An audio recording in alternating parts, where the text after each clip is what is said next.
সাজটা একটু বেশিই মনে হচ্ছে, তাই না? কিন্তু যেখানে যাচ্ছি সেখানে মনে হয় এইটুকু সাজও আমার কম ছিল। বাই দ্য ওয়ে আজকে আমরা গিয়েছিলাম ব্যারাকপুর কমিশনার অফ পুলিশের মেয়ের বিয়েতে। এই যে উনি হচ্ছেন সেই মানুষটি।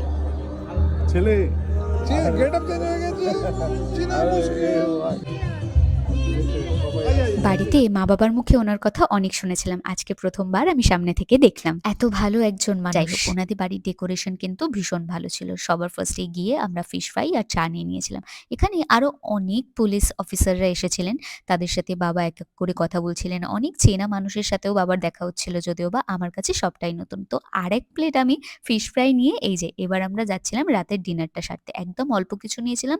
তো খাওয়ার পরে ডেজার্টটা খাবো না সেটা তো হয় না। আর অ্যারেঞ্জমেন্টটা ভীষণ সুন্দর ছিল আর রান্নাটাও ভীষণ ভালো। লাস্টে আমরা যখন বেরোচ্ছি তখন দেখলাম বারাতিটা আসলো।